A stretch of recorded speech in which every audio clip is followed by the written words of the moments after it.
Le Cameroun qui joue à 17 h aujourd'hui au stade Nelson Mandela de Kampala. Voilà, les Lions qui affrontent le Zimbabwe ce jour à 17 h.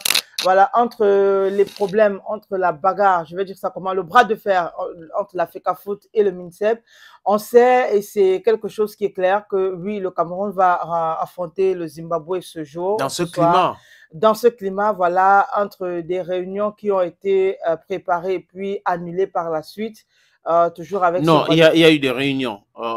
Pour les réunions, il y a eu une réunion technique entre les officiels de la CAF, les officiels aussi de la Fédération zimbabwéenne de football et la Fédération camerounaise de football. Les images ont été publiées même par les soins de ceux qui gèrent les différentes plateformes digitales de la Fédération camerounaise de football, par ricochet aussi de la page des Lions Indomptables. Pour la réunion, ça a eu lieu, mais on a appris que le représentant du MINSEP a voulu imposer notre programme.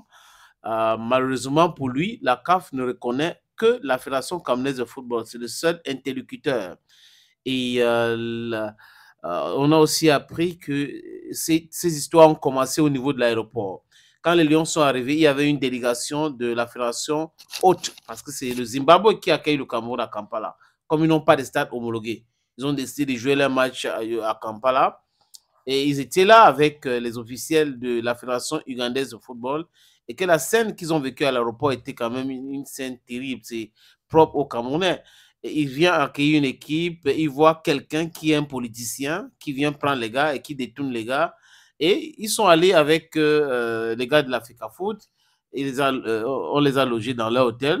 Et après, les gars sont partis, sont venus faire la réunion. Donc, apparemment, le représentant du ministre a eu beaucoup de difficultés à rencontrer les officiels ugandais qui ont dit que non, on n'a pas à vous discuter avec vous.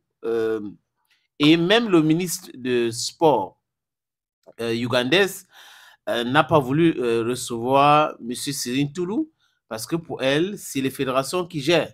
Donc, ce n'est pas la peine de venir la voir pour demander d'instruire ceci, de faire cela, parce que ça ne va pas marcher. Et ça va créer les problèmes inutiles. Donc, on a vu que c'était un peu quand même difficile. Mais bon, les problèmes que tu fais état, c'est le fait que le Cameroun n'a pas pu s'entraîner. Mhm. Ils sont arrivés dimanche, il y avait un problème. Le lendemain, c'est hier. Il y a eu un autre problème parce qu'il y avait le match Uganda-RDC sur ce même stade. Le couple présidentiel devait être au stade, donc il y avait la sécurité. Et apparemment, on a donné un programme, on aurait donné un programme à Max Brice qui n'a pas respecté à la lettre. Et il est arrivé, on a vu les images qui circulent et on les a bloqués à l'entrée. On lui a proposé de s'entraîner dans le stade annexe, un stade ouvert.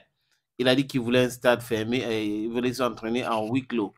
Donc, c'est l'information qui vient de ce côté-là. Il n'y a pas eu d'entraînement. Mais les Lions, c'est des grands professionnels. On les souhaite bonne chance. À partir de 17h, nous tous, nous allons regarder le match pour analyser. Mais le stade Nelson Mandela de Kampala, c'est un très, très beau stade, il faut le dire. Hein. Très, très, très, très beau stade. On espère qu'après tout ce qui se passe à Kampala, là, après le match, les uns et les autres vont comprendre que ce n'est pas la peine de continuer avec ce conflit qui ne fait que perturber plutôt les joueurs. Je pense humblement.